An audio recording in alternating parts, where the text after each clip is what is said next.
Of सब group कह लीजिए या सब ग्रुप पर आधारित थ्योरम जो है किया जा रहा है। पिछले दो क्लास में दो दो करके 4 थ्योरम किया गया है। आज उस संबंध में 5वां थ्योरम है। 5वां थ्योरम जैसा देखा जाए क्या है, इफ H इज ए सब ग्रुप ऑफ G देन ये 3 हम लोग सिद्ध करेंगे। पहला क्या सिद्ध करेंगे, the identity of H is the same as that of G। Identity element जो होगा H और G दोनों का सेम होगा।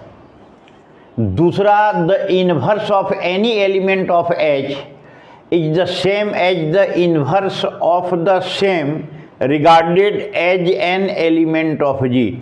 कहने का मतलब है कि H का जो इन्वर्स, H के किसी एलिमेंट का जो इन्वर्स होगा वो एलिमेंट चूँकि वो एलिमेंट G का भी एलिमेंट होगा और G का भी वही इन्वर्स होगा। तीसरा, the order of any element A of H is the same as the order of A in G। एक एलिमेंट H का A है, उसका जो ऑर्डर होगा वो A एलिमेंट G का भी होगा, क्योंकि H G का सबसेट है तो उसका भी ऑर्डर वही होगा। इन्वर्स H और G का सेम होगा, आइडेंटिटी एलिमेंट G और H का सेम होगा, और H के कोई भी एलिमेंट का ऑर्डर जो होगा वो एलिमेंट का सेम ऑर्डर होगा G और H का। ये तीनों हम लोग सिद्ध करेंगे। पहला, द आइडेंटिटी ऑफ, इसको जो है ध्यान में रखना है ये तीनों को। पहला क्या है, इसको देखा जाए इसका प्रूफ कैसे होगा।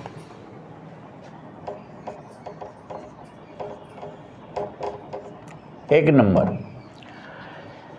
है क्या कि G एक ग्रुप है और H उसका सब ग्रुप है। ये जो है ये G है। तो सब ग्रुप कैसे होगा, तो सब ग्रुप तभी होगा जब H निश्चित रूप से वो सबसेट होगा, नॉन एम्प्टी सबसेट, और H इटसेल्फ ये ग्रुप होगा। ये नॉन एम्प्टी सबसेट G का होगा और ये भी यदि ग्रुप का सब कंडीशंस फुलफिल करता है तो वो सब ग्रुप होगा। अब जो आइडेंटिटी एलिमेंट यदि इसका E है, सब ग्रुप का जो आइडेंटिटी एलिमेंट होगा और ग्रुप का भी वही आइडेंटिटी एलिमेंट होगा। ये जो है निश्चित रूप से एक ही आइडेंटिटी एलिमेंट होगा, सब ग्रुप का भी और ग्रुप का भी। G का जो आइडेंटिटी एलिमेंट है और H का भी सेम आइडेंटिटी एलिमेंट है। इसी बात को हम लोग सिद्ध करेंगे। Let A belongs to H, E A का A एलिमेंट है। अब आइए, let E and E dash be the identities of G and H respectively।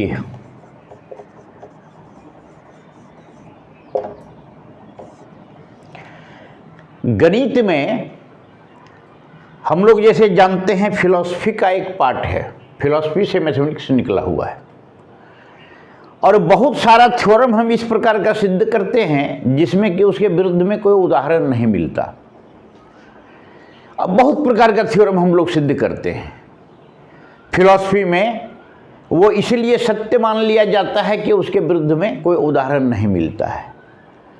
मान लिया जाए सबसेट में एक हम लोग सिद्ध करते हैं, null set is the subset of every set. उसका उल्टा लेकर के हम लोग चलेंगे। null set is the subset. If not, then one element belongs to phi which does not belongs to the set A with the any set and the null set with the phi, any element A belongs to phi which does not belongs to A। मगर null set की परिभाषा के अनुसार null set का कोई member होता ही नहीं है। तो मेंबर जब नहीं होता है तो ये मानना कि एक मेंबर है जो ए में नहीं है, ये कहाँ से आएगा? तो इसलिए इस प्रकार से हम लोग सिद्ध थ्योरम हो गया null set is the subset of A. यहाँ हमको दिखाना है कि जी सब ग्रुप है, जी एच सब ग्रुप है जी का, एच का जो आइडेंटिटी एलिमेंट है और जी का आइडेंटिटी एलिमेंट दोनों सेम होगा, ये सिद्ध करना है। तो हम लोग यहाँ मान लेते हैं कि H का आइडेंटिटी एलिमेंट अलग है और G का आइडेंटिटी एलिमेंट अलग है। H का identity element let E and E dashed with identity of G and G का आइडेंटिटी E है और H का आइडेंटिटी एलिमेंट E है। आगे चल करके हम लोग दिखा देंगे बोथ आर सेम, माने दोनों इक्वल हो जाएगा। दोनों इक्वल हो जाएगा मतलब दोनों का आइडेंटिटी सेम होगा। ये दोनों है। अब आइए आगे देखिए, late A belongs to H implies that A belongs to G। क्यों है? H is a subgroup of G। ये क्लियर हो गया होगा। A H का एलिमेंट है तो वो एलिमेंट A G का भी एलिमेंट निश्चित रूप से होगा। ये तभी होगा जब H एक सबग्रुप है, और सब ग्रुप है तभी जो है मन सबसेट है और नॉन एम्प्टी सबसेट है, और ये ग्रुप भी सिद्ध करता है तभी ये सब ग्रुप है। सब ग्रुप के पहले सबसेट निश्चित रूप से होना चाहिए। अब है क्या कि देखिए इसको, therefore A E dash equal to E dashed A equal to A, इसको मान लिया जाए ये A बिलोंग्स टू H, ये H का एलिमेंट है और उसका आइडेंटिटी E डैश्ड है, तो A E dashed equal to E dashed A equal to ये। सिमिलरली इसी प्रकार से क्या है, A G का भी एलिमेंट है। Similarly A belongs to G,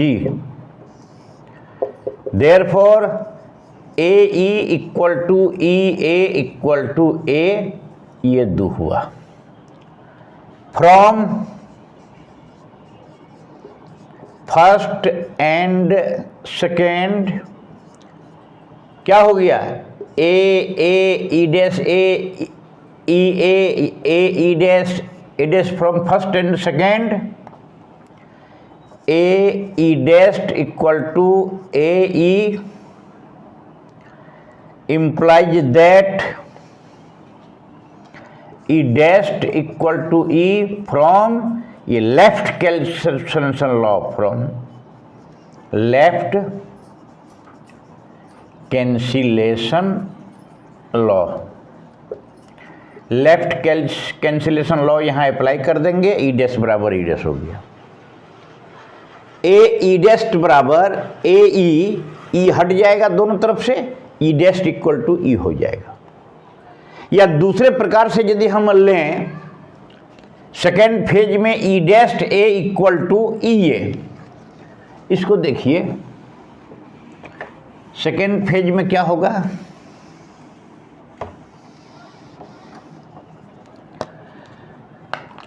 E dash A equal to E A implies that E dashed equal to A, E dashed equal to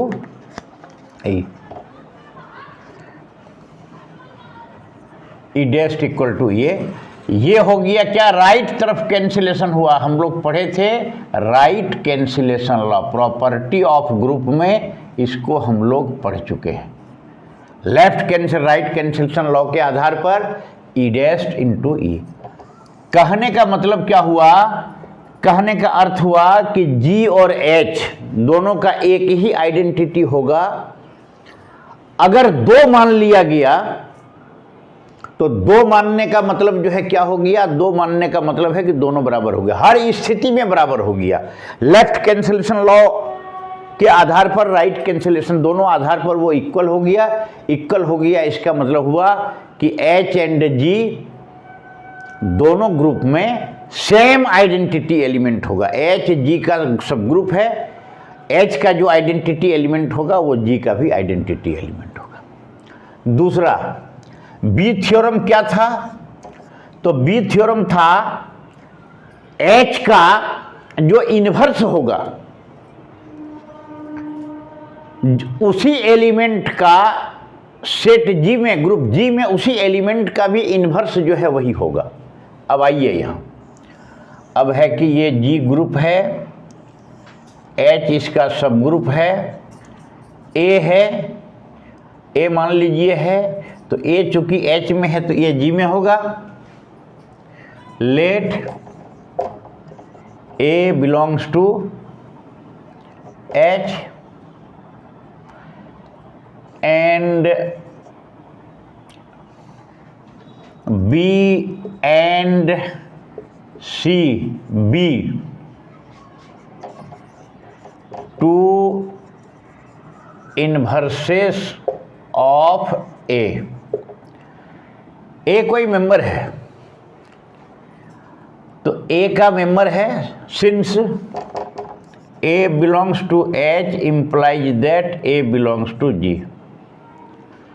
A H का यदि मेंबर है तो ये G का मेंबर होगा, चूंकि H G का एक सब ग्रुप है और सब ग्रुप वैसे होता है H is the subgroup of G।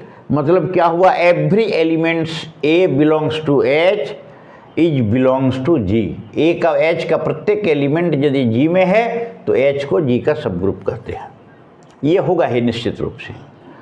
अब चूंकि belongs to G, let E let E be the identity element, identity खाली कर देंगे, या identity element of H and G respective. E with identity element of H and G, बड़े respectfully नहीं, H and, चूंकि identity element H और G का बराबर होता है। पिछले में हम लोग पिछले में सिद्ध किए कि आइडेंटिटी एलिमेंट जो H का होगा वही आइडेंटिटी एलिमेंट G का होगा। A belongs to H and B and C be two inverses of A का दो इनवर्स B और C है। अब चूंकि A belongs to H implies that A belongs to G, let E be the identity element of H and G। Therefore क्या होगा यहाँ, AB equal to BA equal to EA। दूसरा क्या होगा, AC equal to CA equal to EA। ये दूसरा कैसे होगा, B and C both are inverses of A का दो इनवर्स है, B भी है और C भी है। तो B यदि A का इनवर्स है तो उसके साथ जब मल्टीप्लिकेशन होगा AB इक्वल टू BA बराबर आइडेंटिटी एलिमेंट होगा। C दूसरा है तो AC CA बराबर E दूसरा हो जाएगा। अब आप आ जाइए यहाँ, ये जो है हो जाएगा। देयरफॉर क्या हो गया, AB इक्वल टू AC और कहा जाए BA इक्वल टू CA, दोनों हुआ। यहाँ हो गया B बराबर C, इस आधार पर भी बराबर B बराबर C। यहाँ क्या हुआ, लेफ्ट कैंसिलेशन लॉ के आधार पर, यहाँ राइट कैंसिलेशन लॉ के आधार पर। इस प्रकार से हम लोग क्या देख रहे हैं कि किसी भी H के किसी भी एलिमेंट का दो इन्वर्स यदि हम लोग मान लेते हैं B और C, तो वो दोनों इन्वर्स आपस में बराबर हो जाता है। और H का एलिमेंट A है, इसका मतलब है कि वो G का भी एलिमेंट है। क्यों है कि H G का सब ग्रुप है। दूसरी बात कि ये सारी चीज़ें जो है हो गई। अब आइए तीसरा, तो इन्वर्स जो है एक होगा H और G का, H के किसी भी एलिमेंट का और H के G के किसी भी एलिमेंट का इन्वर्स जो है एक होगा। आइडेंटिटी एलिमेंट जो है दोनों का H और G दोनों का सेम होगा, ये दो पढ़े। तीसरा जो है हम लोग जो पढ़ेंगे वो क्या होगा कि दोनों का कोई ग्रुप का A एलिमेंट है, उसका जो आर्डर होगा वो एलिमेंट का आर्डर जो है सेम होगा। देख लीजिए इसको, let A belongs to H, मतलब हुआ कि A जो है H G का भी है, मेंबर है। अब आइए, लेट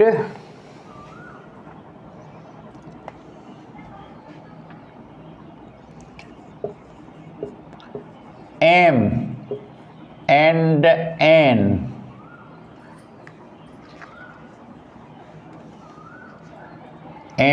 N be the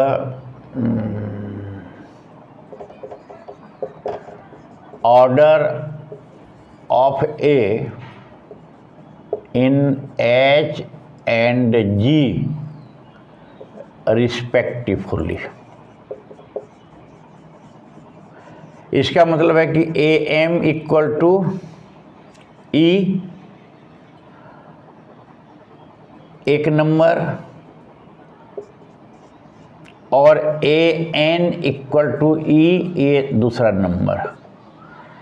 अब ये आर्डर ऑफ ए ग्रुप किसे कहते हैं, या order of N element of A group किसे कहते हैं, इस पर दो चार थ्योरम है। वीडियो इसका अपलोड हम लोग करेंगे और उस समय ऑर्डर ऑफ ए ग्रुप पर और order of N element of A group पर विस्तार से हम लोग समझाएंगे। मोटा मोटी समझने के लिए है, ऑर्डर ऑफ ए ग्रुप मतलब number of elements of A group. एक एलिमेंट से एक ग्रुप में कितना मेंबर है तो उसको कहते हैं कि उस ग्रुप का वो आर्डर है। 4 मेंबर है तो ग्रुप का आर्डर 4, 10 मेंबर है तो ग्रुप का आर्डर 10। और इस प्रकार यदि कोई मेंबर है, कोई मेंबर का पावर M है और वो यदि E हो जाता है, E मतलब आइडेंटिटी एलिमेंट, एक ग्रुप का एलिमेंट यदि A है और उसमें एक इस प्रकार का उसका पावर जो है, A का पावर 4, 5, 6, 7 M N कुछ भी करने से यदि आइडेंटिटी एलिमेंट हो जाए तो उसको हम लोग यहाँ क्या कहेंगे कि order of A equal to M, यहाँ हो जाएगा order of A equal to N। Order of A equal to N इसका मतलब AN का power identity element, order of A equal to M मतलब है कि AM का आइडेंटिटी एलिमेंट। अब आ जाइए यहाँ क्या होगा कि निश्चित रूप से ये दोनों आइडेंटिटी एलिमेंट के बराबर है, मतलब यहाँ हो जाएगा AM बराबर AN। अब आप एक चीज़ और यहाँ ध्यान देने लायक है, M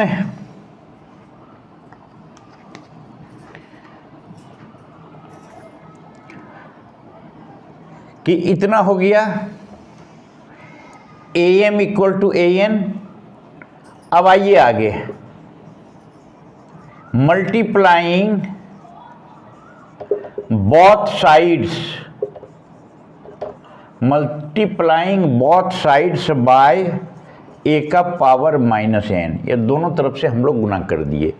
AM equal to AN में A का पावर -n से दोनों तरफ हम लोग मल्टीप्लाई कर दिए। तो मल्टीप्लाई कर देने के बाद में क्या आता है उसको देख लीजिए। देयरफॉर मल्टीप्लाई के बाद में AM इंटू A का power -n equal to AN into A का power -n implies that AM minus n equal to A का power n minus n equal to A का पावर